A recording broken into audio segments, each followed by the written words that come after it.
Like, Jackie, can you just not have any of them? And I do like the Varus ban because I think if you give him something that has that much agency in mid lane, you're going to be under pressure. But Lucian, still up and available, is going to be an issue. Whereas do we get an Azir or Aurelion Sol ban now from top to just completely punish it? Or the Kalista, like, are you going to give over the blue side first pick Kalista here? Because Team Liquid, like I said, their bottom lane also really happy to pick that one up. So they opt to fully target APA instead.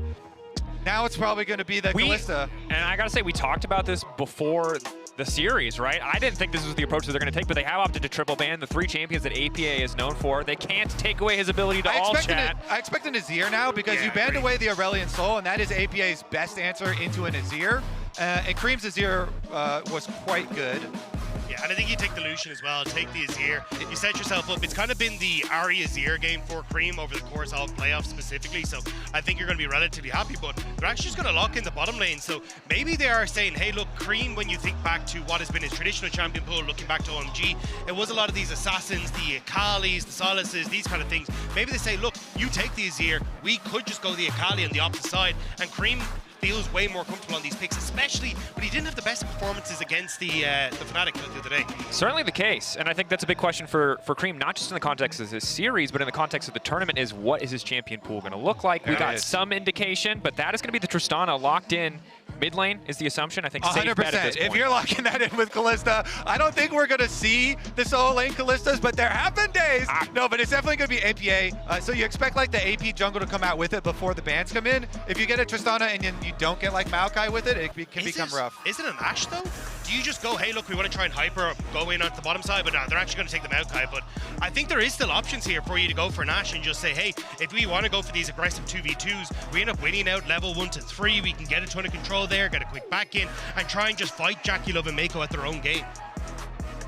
What is the final pick going to be here for the side of TES? Obviously, you have the Maokai, not the strongest early game jungler. We have seen it in support, not my favorite position for it to play. Still, mostly going to be in the jungle, but offers a lot of team fight utility, a lot of support. And here now, Creme, known for this. Obviously, assassins are what we want to see him playing, but in this meta, the Hwei, one of the picks that he has been quite successful on. Yeah, this has been like his best control mage, in my opinion. The 7-1 record here for Creme on the Hwei. It does have some pretty nice AoE scaling for your team fights. So we will see. I mean, their mid game's already looking pretty scary, obviously, with the Lucian Nami.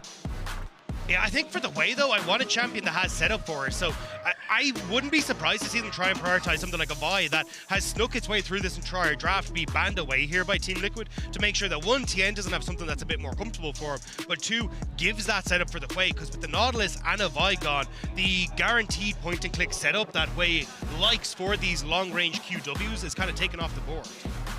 Interesting now as we enter the second ban phase that it's not the Vi that's taken away, it's the Viego. Tian, of course, has had some solid performances on it with this much upfront damage from a combo like Lucian and Nami. You know, it'd be pretty easy in the mid game to get those resets, but the Ashe taken away, not necessarily the, you know, definitely a powerful bot lane duo. So giving that respect over to CoreJJ, especially by banning it away. All right, further focus on Tian jungle pool here. Dagda, you mentioned a couple of the options there if they do ban out the Vi, which I assume they will. I mean, Vi has been so high priority as far as your single target lockdown. They're gonna ban the Xin instead for the dueling power though. Okay, Sejuani, if it is the lock-in, we assume we're going to get a melee pairing on the top side. Otherwise, there's no synergy on the side of TES with this Sejuani passive. Yeah, I know a lot of teams don't like the buy into the Maokai, but I think in this sort of situation, you're relatively okay just because it gives you that setup for point-and-click from the Hwei, the setup for the Lucian as well. But they instead to go for the Sejuani and just say, look, we want a frontline tank that can absorb.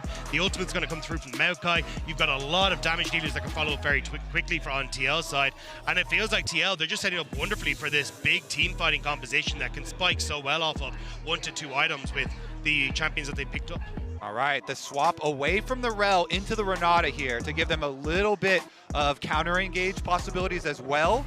Now they have Renata ultimate very wide, as well as the Maokai ultimate. So if they pull it all together here for impact, he has to blind knowing that enemy has a Sejuani, so all those melee matchups are kind of scary. Do you take the Ornn? I feel like you still want like setup here and engage, because yes, you've got the Maokai and the Renata, but realistically you're outranged on top esports side and you don't really have something that can be that guaranteed setup unless you're going to just send the Renata in with the Kalista ultimate. So I would have liked to see an Ornn instead of the Ksante to try and set up for that, because I think top esports, they're going to be relatively happy with just playing at range with what they have available to them right now.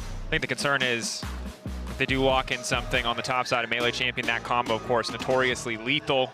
Don't want to fall too far behind against 369. Impact, an absolute rock on the top side of the map, but no reason to give away advantages. The Urgot will be the option, so 0 synergy for the Sejuani, but obviously still an incredibly valuable tank pick.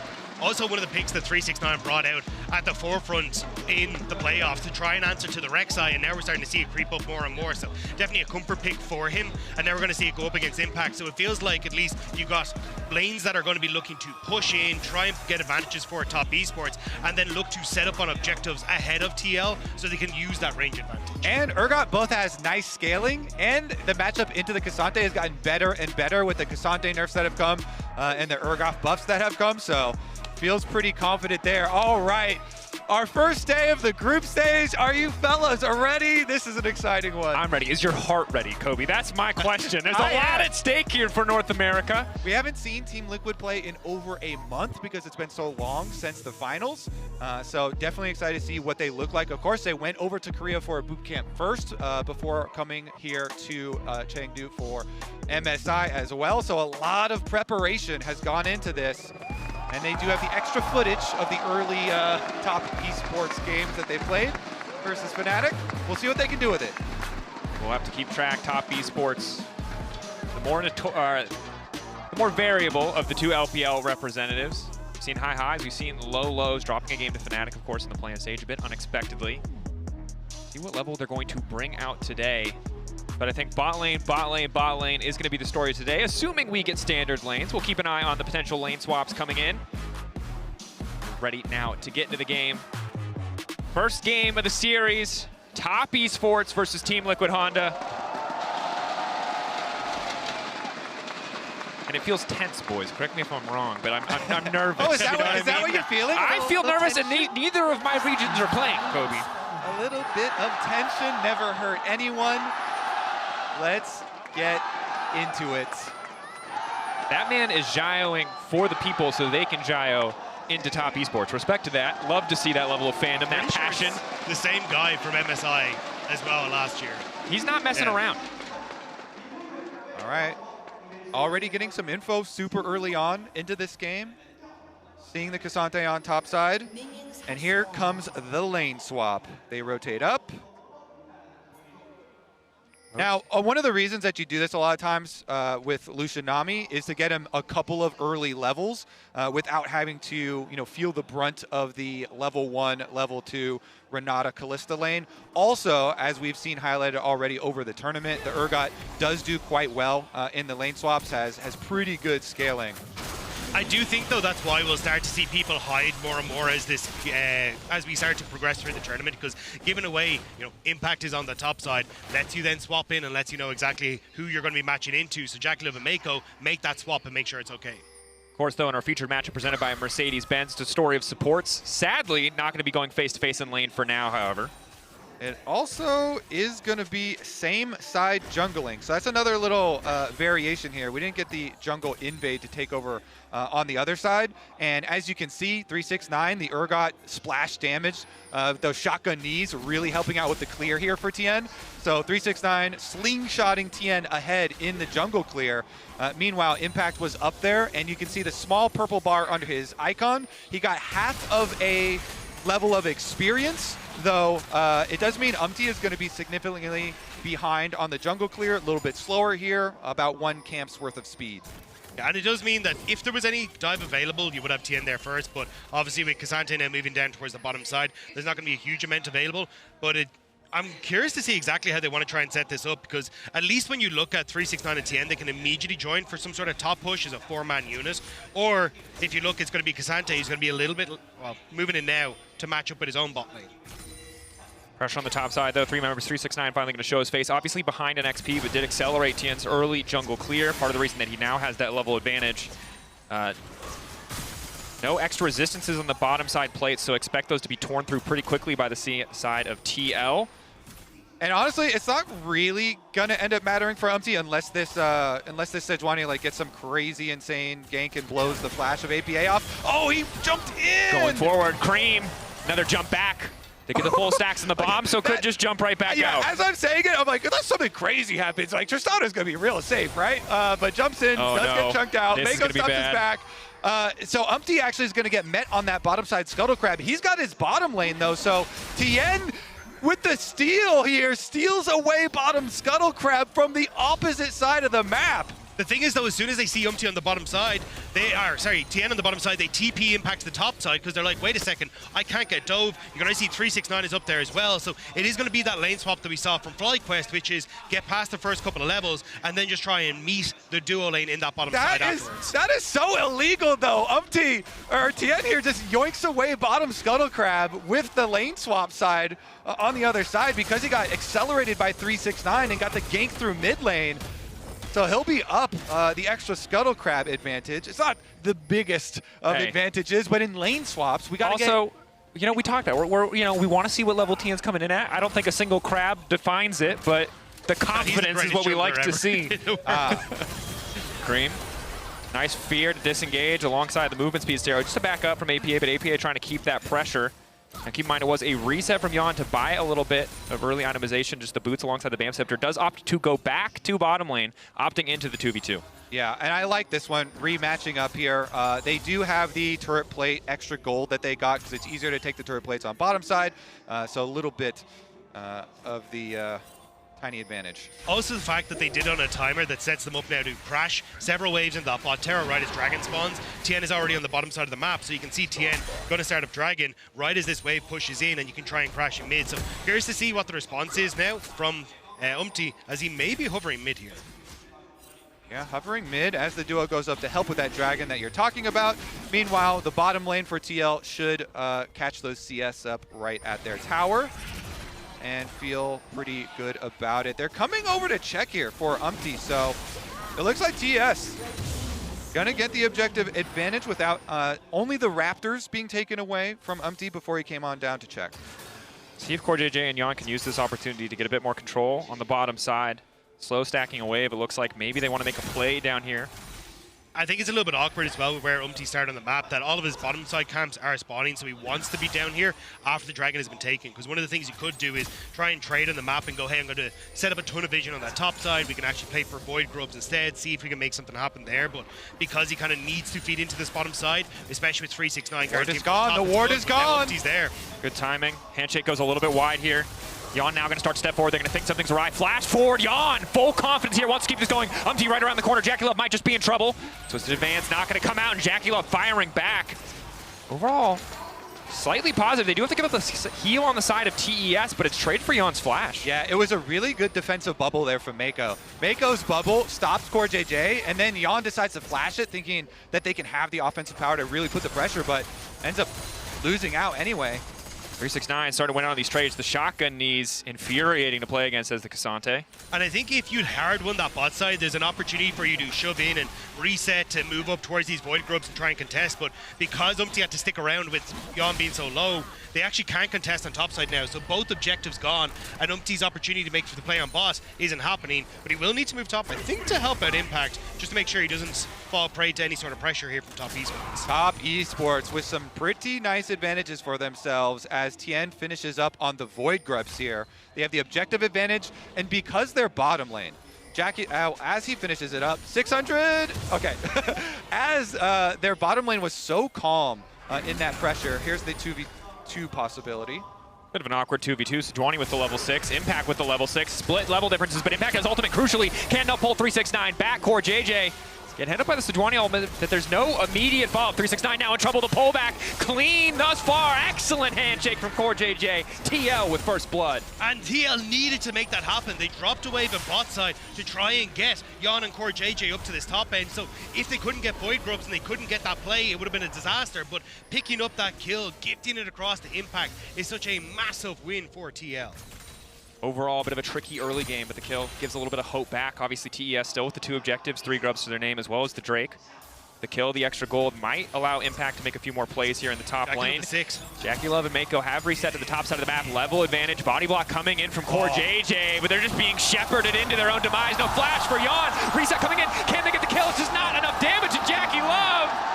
You know what he's good at, and it's these 2v2s, baby. Yeah, as Yeon CoreJJ are hiding in those brush. That's what I was thinking too, Jackie. I was like, what? They're level disadvantaged here, hiding in the brush up in lane, and then Jackie hits the Q through the minions to get the early chunk on Yeon, and then the ultimate as they're trying to get back to tower. Most of the bullets hitting, almost all of the bullets, so much damage there, and they just take out the bottom lane. Now Impact under some pressure as well. Needs to find a way out of this one. Tian taking his time on the dash forward. 2 stacks now locked up, goes forward for the Arctic Assault. Easy pickings, low health bar now, means a kill on the bottom side as well. TES, total dominance. You can see the all chat, confident words, but TES firing back with emotes, firing back with kills on both sides. They're feeling good. This is the TES people expected from people, to come in and go, we will run the early game, start to snowball that lead, and make sure they're able to play off the advantages that specifically JackeyLove's able to come in with. But 369 looking great now with Tian as well. It's looking like Top Esports have come alive after stage one. Okay, so yeah, there's the Q through the minions I was talking about. And then CoreJJ is blocking here for Yeon, but Jackie unloads into them. And he's too low by the time they get back. His cinematic angle is so we're just playing Time Crisis over here. This man's just playing a rail shooter, blasting through the TL bot lane. I mean, I was like, how many people are actually in that brush? When the observers turned off Fog of War, I thought for sure TL had another person up on this side of the map, but you know, opting into that with the level disadvantage, there have been so many moments where I'm kind of like pulling my hair out here at MSI. Well, and I think there's a couple moments where it's close, but they go bot lane after the Drake is already gone. They're top when the Grubs are already taken away, and it just feels like they've been one step behind the entire game. It's also the fact they gave up that wave on boss to go top. That was the level advantage that JackeyLove came in with and then was able to abuse it. Now as well, you should be able to try and shove in this wave, and I wouldn't be surprised to see Top Esports try and back away for Dragon, but they want APA instead. APA dash out. Doesn't want to risk going for the buffer. We'll just early leap to safety as Creme keeping the pressure up at the mid lane. Lost chapter. I mean, in general, Hwei, essentially infinite mana, but can just keep the pressure up now. Pull for the side of APA means eventually he will get a bit of a gold influx, but just across the board, you know, Team Liquid's farmers lagging a little bit behind. Top Esports with JackeyLove having 2 kills, bounty on his head. I know. And the problem is, it's almost a 300, or it's almost a 1K gold advantage for him, and they can already rotate over towards mid lane. His static shiv done so early. look, Rob said it earlier. His average against Noah was +50. As long as it's not +50 this game, you're winning. Yeon is on the road to improvement. The West is doing a little better against JackeyLove. It also just feels like JackeyLove has become the guy as he rains down on Umti here. Nope. Yep. Get the pull back up from LCS. He's absolutely that guy, but Umti saved by CoreJJ. A nice bit of last-second shielding to keep him standing. They're just going to keep chasing them down. This is why you cannot give this guy Lucian. They are so good in the 2v2. They have so many kills. The way he plays off is just so sick to see. It's so hard in the draft because they triple ban APA. Normally there's a bit of handshaking on the AD carry bans. Normally they take at least one away, so you have a few more options. It's such a difficult puzzle for Team Liquid to solve, setting this game up for success. At least Operation Saving General Umti was a success, so... From the private to the general, that's not a good sign. Rapid promotion. The needs of the battlefield, Rob, you gotta understand. I'm sorry, yeah, my bad. So it's gonna be a full objective sweep for Top Esports as well. Quite nice for them. Honestly, this game #1 is going so smooth for them that it should be a pretty easy, mid game for Top Esports to be able to whittle down on the side tower suit. Because you have this really nice Urgot into Ksante matchup here, and 369 already almost level 9. He's feeling amazing about the way that this game is going, because the other part of that top play that we saw up here with the 2v2 was that then Tian, went bottom side and they got the kill onto Impact as well. So 369 with his Urgot side lane also should feel really good about this first 12.5 minutes. This is a very different look from the Top Esports we saw in play-ins, though. They were way more sloppy. Tian was getting caught out in several different positions. They couldn't find that early success unless it was literally just JackeyLove and Meiko gapping their opponent. So this feels significantly cleaner, and it's a much better map setup for themselves. As a lot of members, though, for TL and mid. Waiting off in the flank. Here comes Umti with the ultimate. Meiko just might find himself in trouble. Dash forward from JackeyLove. Cleanses to body block for support. Heads up play. It's really smart because APA is in the top side. So he dashes over to Meiko. Yeah, pops just the cleanse. gets out the root. Very, very, very minimal cooldowns used here to avoid, you know, the one big possible play from Team Liquid. It's not just those offensive plays that you see from JackeyLove and Meiko. It has really been the defensive ones. I can't highlight enough the bottom side play where, you know, they give enough respect. Love good damage. To avoid that early gank that Umti tried to pull off with the Maokai down there. But here we go again. Tower shots. Some extra plates to the side of TL. 369 careful to not step forward as Umti. Yeah, the damage over time for Maokai sometimes doesn't feel good. I thought the general was supposed to be in the back line, but no, he's in the midst. He's definitely in the midst of it. He's like Alexander the Great. He's just in there going psycho. The good generals do lead from the front. Well, we might need a general in the mid lane. For now, though, happy to just push JackeyLove back for a brief moment. Yeon and CoreJJ holding on, but honestly, outside of the bottom lane, there's so much pressure on top side and in mid lane coming in from TES. I do like TL trying to play around this bottom side, though. When you've already used the Maokai ultimate, it's not up and available. Trying to contest for Rift Herald is just not going to be a thing. So trying to invest on that bot side, see if you can get a tower, see if you can get some more gold for impact is definitely a way to try and play this. And now, top esports, though, going to be able to respond up on this top end. It looks like they should be able to get the top tier one themselves, though. Yeah. So I'm curious to see how TL trying to respond on the bottom half of the map. Yeah, it's going to be kind of rough for TL also because, like, you know, even though you're like, oh, yeah, we've got Tristana for later on, the itemization is really easy for top esports. They can just stack a bunch of armor. You're facing 2 AD carries. Very simple there, so... Let's see about a mid game. If they can open up some area of the map with Fog of War here and try and make a quick attempt on a side lane, try and get a kill there, try and chain an objective off of it, that might be a way. But this is the thing that I say, this is risky from 369 actually. He's going to get caught here. Ulti. Dash out, nice buffer coming to 369, rooted halfway through, but a quick handshake back. Go. APA going to be happy to be donated this kill. Maybe they give it over to Yeon, and they do. There you go, exactly. You go for the side lane, you make the numbers advantage play, you grab the objective afterwards, and you're still down multiple thousands of gold, 6 scrubs, and 2 dragons. MasterCard lane economy snapshot. It's looking like a TL recession, but we've come back from worse. You can always scale. There's always time. Yeah, I mean, look, you have to try and find these picks because I think if you go into team fights again, you just don't have the real setup for a long range. You have the long range engage with a Maokai, but it's very easy for top esports to respond. You need something that's a bit more creative. So a 369 kind of gifting that one to you. Very lazy reset from him. But when you come in towards Dragon now, this gives TL a lot of control in this area, and maybe they can look for something, but Umti might be caught. Crucially, the bubble not connecting. Cloud Rift at a little bit extra movement speed, going to take him out to safety. If you see the bottom of your screen on the left and right-hand side, average gold and combat gold, Team Liquid still pretty far behind. We're fighting it. Here off to the side. Impact the Ksante can be big here. 369 is top side. He does have TP, but it's going to take him 4 seconds to get here. Herald used mid lane. TES, it seems like trying to cheat tempo a bit, force Team Liquid to respond. I think they're going to try and take mid and go for the tier 2 on top. A Cloud Dragon isn't the end of the world for TL to get, so they're just going to try and immediately shift across the map with JackeyLove chasing down the general, but here comes the rest of the army to try and protect. Umti now needs to back away, but he wants to keep going forward. JackeyLove, the priority target, taken down. Impact coming in out of nowhere. Meiko now retreating into the waiting arms of 369 and Creme, trying to keep that support safe. TES 4 members strong to the 5 on the side of TL, but TL have burned so many cooldowns, so many low health bars, they have to be careful about the Urgot, but APA getting caught out. 369, is he going to go forward? Maokai goes in. Dash back coming in from 369, but they want to keep stepping up. 369, the side step goes in. No, he gets the ulti off. Impact pulls him in, but now it's just the 369 double kill. That is not at all what they wanted. Only gets the 1 for now. Impact running, but Meiko on the chase. Impact will just have to give his life, try to cut the wave, get anything else that he can. TES on the backside of the fight, finding 2.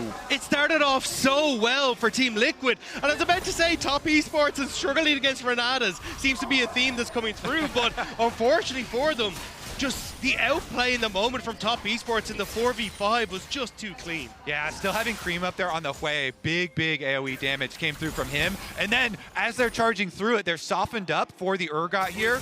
Let's take another look though. Jackie trying to get as much damage as he can, and it's right into CoreJJ. Really nice handshake from CoreJJ. Gives them the opportunity to take down that super fed Lucian. That's the point you're talking about, Dagda, where it does look good for Team Liquid with the kill onto the Lucian here. Then they're trying to force their way back through.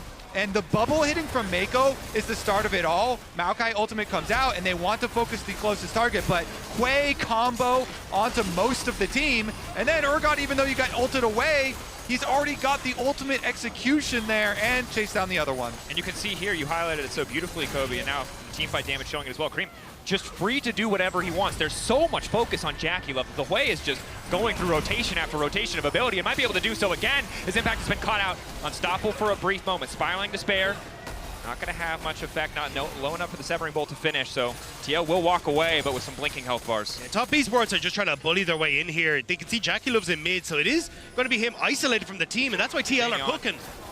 Handshake onto the jungler. Maokai ult to zone away the rest of the team. CoreJJ holding on to his ulti cooldown. Will try to use it now to lock up Creme, but there's no immediate follow, but it's JackeyLove on the flank. The assassin Lucian trying to 2v1 Yeon and CoreJJ at the same time. APA taking down Tian. Impact off to the side, trying to isolate a single member. 369 already has the ulti down, though he finds the first kill. Impact waiting off to the side of the fight, but JackeyLove, Meiko, and 369 stand strong and keep the pressure in their favor in the river. Impact once again caught behind enemy lines.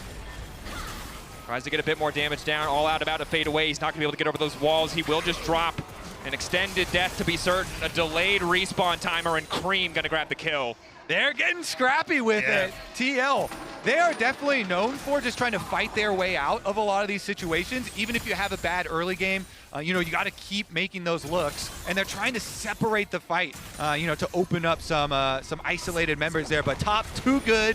3 dragons to their name as well does put that timer. Only 3 minutes away from Dragon Soul arriving here. So already cleaning up the top and mid lane outer turrets for top Esports should make it easy for them to move all their resources down to the bottom side of the map, prep for that dragon arrival. Wait, what?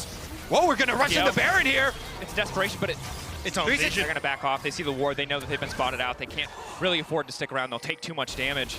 They're trying to catch Creme, who had shoved out top. They TP'd APA in and were like, look, Creme has to reset. Maybe we can catch them off guard, but with the vision there, they're able to catch them out. And it's a bit unfortunate because, as you say, Kobe, they're trying to separate out these fights as TL, but JackeyLove's just a one-man army at this stage. He took 3 members out of the fight to try and deal with in that last one. So you need to find some way to deal with this Lucian, and unfortunately, TL, they just haven't found that answer yet. And APA, timing has to be good here. We'll dash out a little bit early just to try to make sure that he can get the dash. Nice follow-up. Gets the reset on the rocket. Obviously can't dash again. Good side step, but there's too many resources on the side of TES. APA taking down TES with priority access to the top side and even the Baron.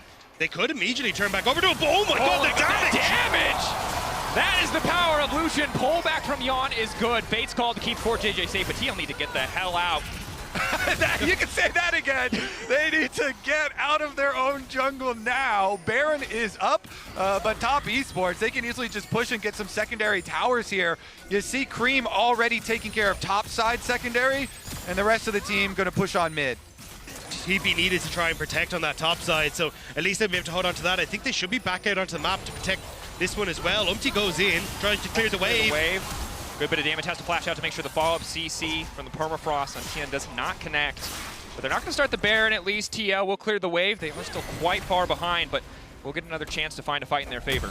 Yeah, with this gold lead, you're hitting some 2-item power spikes on a lot of TES members here. 369 picks up Hysteric's Gauge and on top of the Black Cleaver. Now we get the completion for Tian as well. He's got the attack speed slow from the Frozen Heart, even though they increased the price of this item. It's still the go-to item versus double AD carry teams. It's like you're almost pre-countered now already.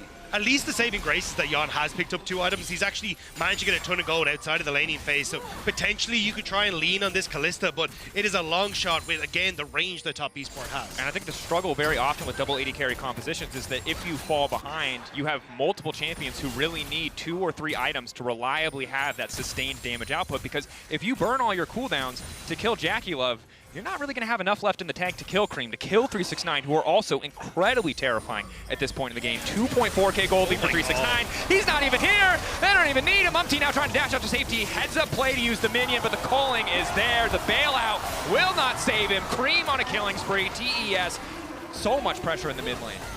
All right, they're going to keep that pressure up, it looks like. Push one more wave here. The Dragon Soul is kind of theirs for the taking. See... There's not really a route for TL. I mean, they've got no smite. They don't even have, like, great skill shots to throw over the back for, like, a Hail Mary. Oh, God. JackeyLove isn't getting weaker. That much is certain. It's the willingness to just pull the trigger every time for top esports. It's, hey, play out a little bit of vision, make sure they're able to just set up for a Sejuani ult over the wall, play around JackeyLove's damage. And yes, you can try and take back some vision on this top side, but because it was Umti that died, it's not even like you can threaten a Baron in this case.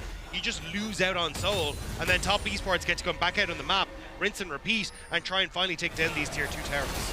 Yeah, honestly, this game has been complete domination from the side of top esports from the very beginning, you know, grabbing every single neutral objective, not letting TL get much in the way, back in the way of this game. And it only gets harder, right?